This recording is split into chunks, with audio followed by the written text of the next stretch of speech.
De seguro si ves estos círculos, sabes específicamente de qué es lo que se trata. Es el símbolo de los Juegos Olímpicos, referidos a la universalidad y representatividad de los 5 continentes. Los anillos indican continuidad y también el ser humano.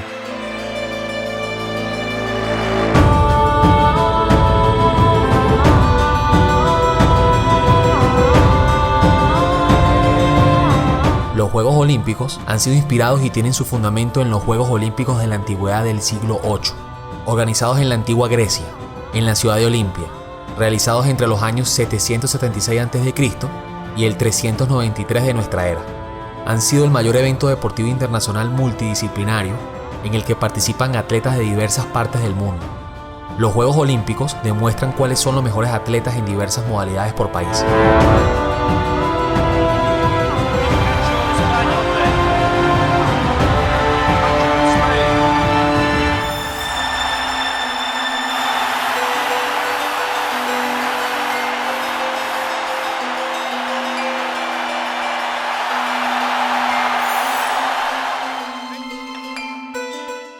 La hostilidad entre los seres humanos siempre ha existido, y durante los Juegos, los conflictos entre las ciudades que participaban en él se posponían hasta la finalización de las competiciones deportivas.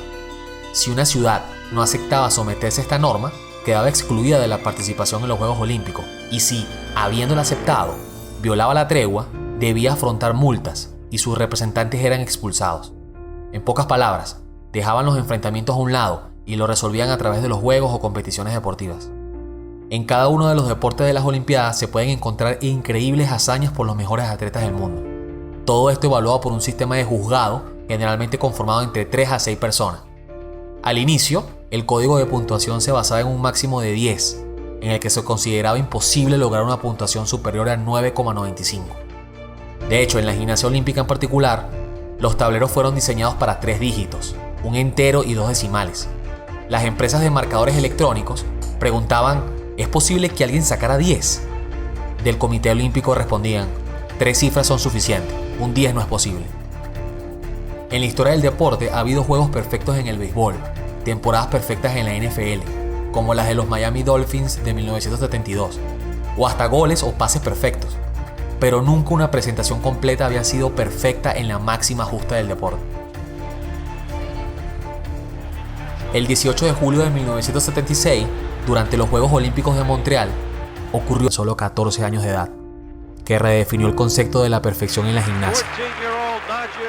Al acabar su acto de magia, el marcador electrónico mostró un 1,00.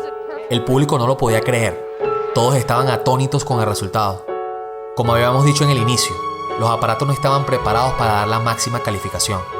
Esto condujo a la confusión.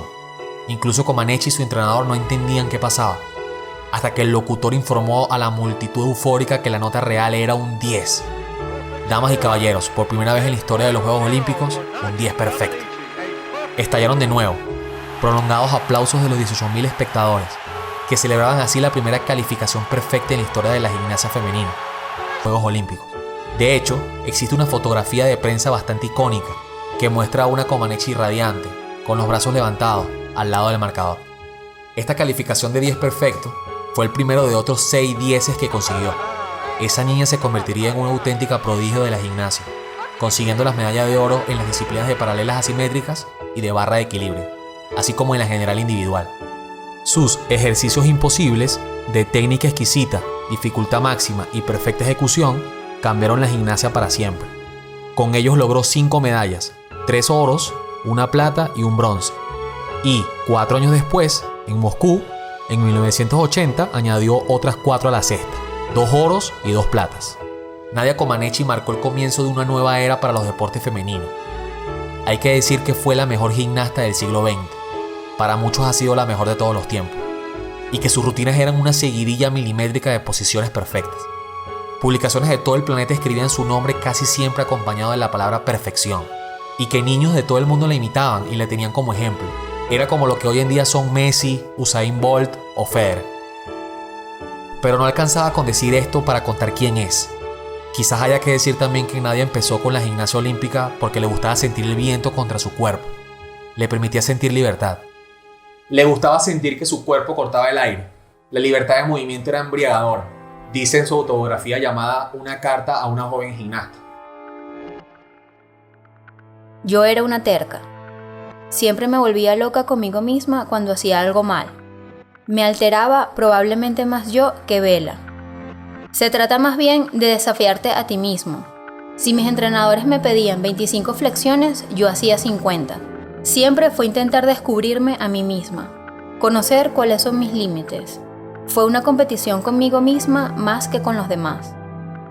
Nadie entrenaba entre 4 y 6 horas por día, 6 días por semana. Había saltos que se practicaban primero en colchoneta, después en una línea pintada, luego en una barra a nivel del piso y después en la barra de equilibrio elevada.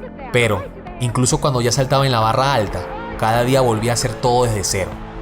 Desde la colchoneta otra vez. Le tomaba meses aprender las habilidades más simples. Todos los días volvía al gimnasio y comenzaba de nuevo hasta que dominaba cada habilidad. No le importaba, porque cada paso, repetición. Comaneci nunca soñó con el éxito internacional y la fama. Ella solo quería correr, dar saltos mortales y que nada pudiera atarla al suelo, porque había nacido para volar. El éxito en deporte es la repetición. Tienes que hacerlo muchas veces.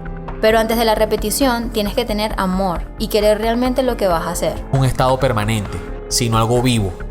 Es decir, termina siendo algo muy subjetivo, que siempre puede evolucionar. Ella lo alcanzó, escribía lo que debía mejorar. Las notas que más se repetían en esa libreta era la posición perfecta del cuerpo. Pero cuando le preguntaron, ¿qué es la perfección?, su pensamiento siempre fue: es nunca dejar de intentar ser el mejor. Eso es gimnasia, en la vida. Es cada vez que te esfuerzas por hacer algo que tú crees que es lo mejor. Eso se llama perfección para mí. Se trataba de mejorar mi cuerpo y mi mente, superar las frustraciones, para que en un momento brillante mi cuerpo se convirtiera en una herramienta impulsada por la inquebrantable concentración y el deseo. Su objetivo era simplemente mejorar como gimnasta. No había nada que no intentara. Se hacía más fuerte, más enfocada y más poderosa con cada día, mes y año. No quiere decir que no tuvo contratiempos o dificultades para aprender nuevas habilidades, o que ganó todas las competencias, pero no había nada que no quisiera aprender, y eso la terminó liberando para lograr el objetivo. En alguna parte del libro, Una carta a una joven gimnasta, Nadia menciona que el poder de un joven es 1000 veces más fuerte que el de un adulto, porque no hay límites percibidos para el niño. Quizás esta frase englobe de gran manera su carrera deportiva y todo lo que logró.